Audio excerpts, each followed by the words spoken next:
Hi, English speaking പ്രാക്ടീസിന് 3 tips പറഞ്ഞുതരാം. Number 1, think in English. ഇംഗ്ലീഷിൽ മാത്രം ചിന്തിക്കുക. ഫോർ എക്സാമ്പിൾ, നമ്മൾ രാവിലെ എഴുന്നേൽക്കുമ്പോൾ നമ്മുടെ മുകളിൽ ഫാൻ കിടന്ന് കറങ്ങുന്നുണ്ടെങ്കിൽ നമ്മൾ ആ സമയത്ത് ഫാൻ കറങ്ങുന്നുണ്ടല്ലോ എന്ന് ചിന്തിക്കാതെ the fan is working, the fan is moving, the fan is running, എന്ത് വേണമെങ്കിലും പറഞ്ഞു, തെറ്റോ ശരിയോ, what ever it is.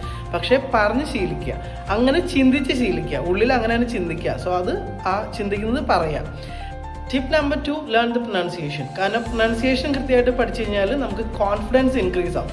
So ഒരു വാക്ക് എങ്ങനെയാണ് കൃത്യമായിട്ട് പ്രൊനൗൺസ് ചെയ്യാമെന്ന് പഠിച്ചു കഴിഞ്ഞാൽ നമ്മുടെ കോൺഫിഡൻസ് ഇൻക്രീസ് ആയി കഴിയുമ്പോൾ നമുക്ക് കുറച്ച് പേരോട് സംസാരിക്കാനുള്ള ധൈര്യം വരും, which is definitely a good step to make your English speaking practice better. So അതുകൊണ്ട് എപ്പോഴും കോൺഫിഡൻസ് ബിൽഡ് ചെയ്യുന്നത് ഇമ്പോർട്ടൻ്റ് ആണ്. Number 3, learn the right vocabulary. കാരണം നമ്മൾ വലിയ വലിയ വാക്കുകളൊക്കെ പഠിച്ചിട്ട് നമുക്ക് ഉപയോഗിക്കാൻ അവസരം ഇല്ലാതെ പോകും. സോ നിങ്ങളുടെ ഡെയിലി ലൈഫിൽ നിങ്ങൾക്ക് ആവശ്യമെന്ന് തോന്നുന്ന വൊക്കാബുലറി മാത്രം, ദിവസത്തിൽ 1 മാത്രം പഠിച്ചാൽ മതി, അല്ലെങ്കിൽ 2 പഠിച്ചാൽ മതി. ഇത് പഠിക്കുന്നത് അന്ന് തന്നെ ഉപയോഗിക്കാനായിട്ട് ശ്രമിക്കുക. ഈ 3 ടിപ്സ് ഫോളോ ചെയ്താൽ നിങ്ങൾക്കൊരു 2 വീക്സ് കൊണ്ടൊക്കെ ബെറ്റർ ആയിട്ട് നിങ്ങളുടെ ഇംഗ്ലീഷിൽ കൺവേർട്ട് ചെയ്തെടുക്കാൻ പറ്റും.